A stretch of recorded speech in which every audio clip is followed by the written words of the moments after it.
Hello, this is the Brave Knight Mercenary Spotlight on Karin. Karin is a 4-star rarity warrior. Her story is that she is a daughter of a rich family, but the family was attacked by monsters. Her father, mother, and brother were killed, and before she was about to meet her demise, Jin and his team of the West Wind Thieves came and saved her.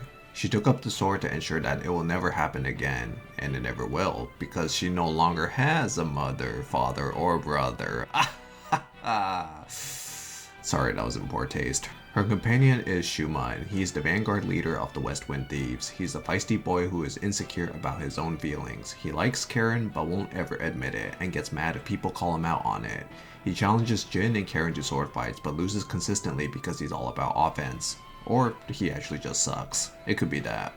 I'll briefly go over Karin's skills, gameplay style, and provide some of my opinions on her. I won't be going over the details of her skills, but just the general parts of it. I'll link the Brave Knight Encyclopedia in the video description where you can easily read on her stats and skill values. Karin's first skill is Cherry Blossom Stigma. After Karin's normal attack, Karin applies her signature stigma onto the enemy. The stigma reduces the enemy's defense stat while also dealing additional damage if the stigma is forcibly removed or reapplied.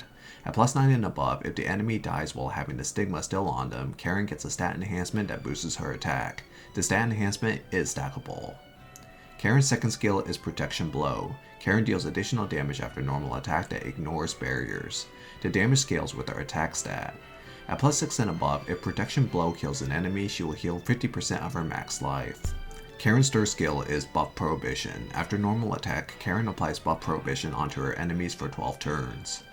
Karin's awakening skill is Permanent Swiftness. Before battle, Karin gains a permanent stat enhancement that boosts her attack based on her agility stat. At plus 12 and above, she also gains incoming damage reduction based on her agility. Karin's general gameplay is pretty standard for a warrior. She attacks and kills things. What distinguishes her among her fellow warriors is her unique stigma, and to fully grasp what is happening here, it's important to understand the order of which skills are activated. All of Karin's skills are activating after normal attack, and it's pretty easy to lay out the order of events. Karin's first skill goes first, her second skill is applied after, and then her third. Her awakening skill is a passive that activates before battle, so we don't need to count that. The first thing that happens when Karin attacks is just her normal attack, because as mentioned earlier, all of her skills take place after normal attack. After normal attack, her Cherry Blossom Stigma is applied. Cherry Blossom Stigma will drop the enemy's defense by a huge amount, up to 100%. Afterwards, her second skill, Protected Blow, activates and deals barrier ignoring damage. Barrier ignoring damage has the weakness of being blocked by defense, but since Cherry Blossom Stigma dropped her enemy defense prior, Karin can do the full damage of Protected Blow. Furthermore, if Protected Blow kills the enemy, she heals 50% of her max life, and she cashes out on Cherry Blossom's second ability of increasing her attack. Last but not least, if the enemy survives all that, they are left with a buff prohibition, and the stigma is still on them. Karin has a highly synergetic skill set with her two abilities that allow her to almost beat any unit in Novice Arena due to the rarity of debuff immunity in that format. What makes Karin also particularly strong is her front hitting 3 tiles. 3 tiles to hit front may not seem like much, but it's a very valuable attack range in Novice Arena. Now when it comes to runes, Karin prefers assault runes mostly. You could throw in rage runes since her additional damage benefits off of rage, but the main stat is going to be assault. You can have substats for agility since her passive provides her more attack and incoming damage reduction based on her starting agility. I'll go over what Karin counters. Long answer short, she counters pretty much everything that is vulnerable to her stigma, which is most of Novice Arena currently. If you have defense, Cherry Blossom Stigma says that you don't have defense anymore. If you have incoming damage reduction, Protection Blow says I don't care, I'll do the full damage. If you have any dignity, Karin will ensure that it's gone and you're her bitch. I'll go over some Karin counters now. Karin's synergetic skill set that covers both defense and damage reduction makes it very difficult to defend against her. The best counter is to position her units and scatter them so that she only kills 1 or 2 units at best. The few units that can attain debuff immunity are likely the best units against Karin, but most of these units do not have their companion update yet as of this video.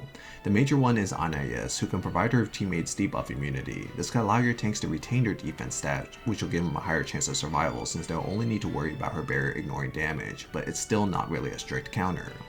Karin's Stigma can strip defense, but some units are tanky by virtue of their HP that might be more difficult for her to kill. Xenon is particularly strong in this case due to the amount of health he can reach. Karin is also fairly fragile. Even with her incoming damage reduction and agility, most properly buffed warriors should be able to deal with her fine, along with specialized counters like Brissa or Sui. You could also just resort to bombs as well. Trading any of the skeleton bros to kill Karin is a win. You can also use the Rakshasa spell to turn any unit into a bomb and kill her, but this requires you to invest in Rakshasa, which I will not recommend to anyone. That spell's almost exclusively only good in Novice Arena and not much else. So some synergies with Karin. Karin utilizes all offensive stats well and depends on having any kind of immunity that she can get her hands on, so the usual lineup of solid 4-star supports such as Ceres, Hephaestus, Ebony, and Sui are solid choices right off the bat. Karin is a fantastic front attacker, so after she clears the front row, she may prefer other units to clean up other parts of the lane or just also hit other lanes as well. Deka, Ayan, Rydell, and Alchi are some solid choices due to their ability to not only hit the lane that they're in, but also hit other lanes as well. Okay, so from my opinion, for a while Novice Arena actually did not have a lot of front hitting 3-tile options. Most people resorted to using Cordelia, and even Britain saw a lot of play. The rework of Karin really cemented the main staple and queen of the front row attacker now, and her rework is really strong. Her synergetic skill set allows her to address both high defense units and units with incoming damage reduction, which almost ensures that no one could properly defend against her.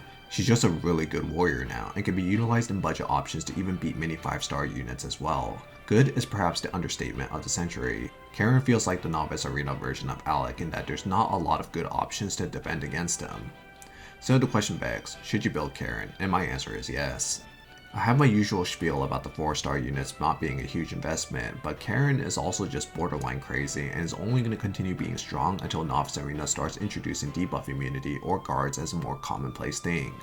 Karin is just incredibly solid, and there's not much to be said other than her investment cost.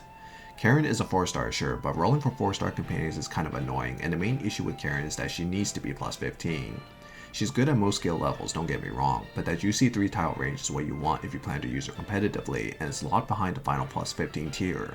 She's still decent with 2 tiles, so there's that. Overall, Karin deserves her update. I'm happy for her. Out of all the new characters that was ever released while I was playing this game, Karin was the unit I forgot about the most. At least with some characters that were launched, like Larkus, they were famous for how bad they were, but Karin wasn't even a character on anyone's radar. Now, she's back with a vengeance, and she's gonna kill everyone, so hide your kids, hide your wife, hide your husband, cause she's killing everyone out there. Wait, did I just reference a meme from 2010? Jeez. Thanks for watching my Karin Mercenary Spotlight. Please like and subscribe if you enjoyed this video or found it helpful, and stay tuned for more. Thank you.